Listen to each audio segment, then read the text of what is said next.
নমস্কার বন্ধুরা, আরেকটি নতুন এপিসোডে আপনাদের স্বাগত জানাই।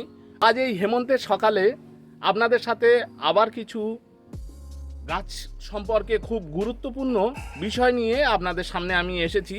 আমার চ্যানেলে আমি সবসময় চেষ্টা করি ভালো ভালো ভিডিও করার। বন্ধুরা, এই যে দোপাটি গাছের পাতাগুলি আপনারা ভালো করে খেয়াল করে দেখুন। এই পাতাগুলির ওপরে সাদা সাদা কিছু স্পট দেখা যাচ্ছে, দেখেছেন নিশ্চয়ই। এই যে সাদা সাদা স্পটগুলি আপনারা দেখতে পাচ্ছেন, এই স্পটগুলি গাছের খুব ক্ষতি করে। এগুলি হচ্ছে পাউডারি মিলডিউ। এই পাউডারি মিলডিউ একবার যদি গাছে লেগে যায়, গাছে ফুলের পরিমাণ খুব কমে যাবে এবং গাছের বৃদ্ধি ব্যাহত হবে। কিভাবে আমি এটি দূর করব? এটি দূর করার জন্য অন্যান্য যে সমস্ত ফাঙ্গিসাইড রয়েছে সেই সমস্ত ফাঙ্গিসাইড অতটা কার্যকারী নয়। এর জন্য টাটা র্যালিসের আপনি কন্টাফ প্লাস ব্যবহার করতে পারেন। বন্ধুরা, এই যে কন্টাফ প্লাস, এতে আছে হেক্সাকোনাজল 5% SC। এটি অন্তর্বাহী ছত্রাকনাশক। এই দেখুন, এর লিস্টেই কিন্তু প্রথমেই বলা আছে পাউডারি মিলডিউ। এই যে পাউডারি মিলডিউ, এর জন্য এটি খুবই কার্যকরী একটি ছত্রাকনাশক।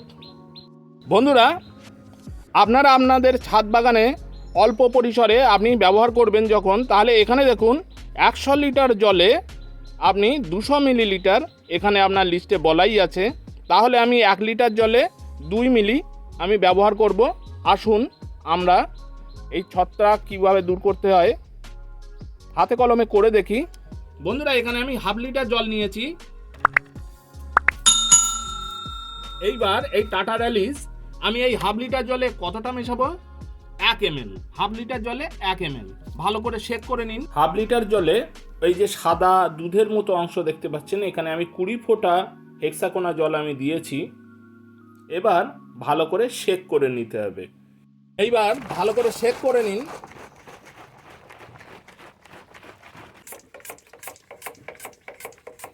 বন্ধুরা, এইবার ভালো করে স্প্রে করে দিন। এইভাবে ভালোভাবে গাছকে ভিজিয়ে দিন।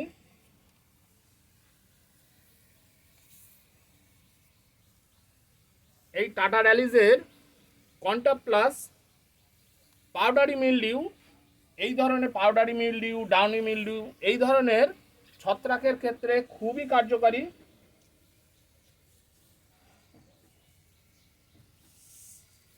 স্প্রে করার পরে আপনি এটিকে শেডের তলায় আপনি রেখে দেবেন, যেন এর পাতা সানলাইটে যেন শুকিয়ে না যেতে পারে। বন্ধুরা, এই সমস্ত জায়গায় আমি ভালো করে স্প্রে করে দিয়েছি। এই দোপাটি ফুল গাছের প্রত্যেকটি অংশ ভালোভাবে ভেজানোর পর এই গাছটি আপনি শেডের তলায় রেখে দিন। শেডের তলায় রাখলে এর পাতা থেকে এই ছত্রাকনাশক শরীরে অ্যাবজর্ব হয়ে যাবে এবং গাছটি রিকভার করবে।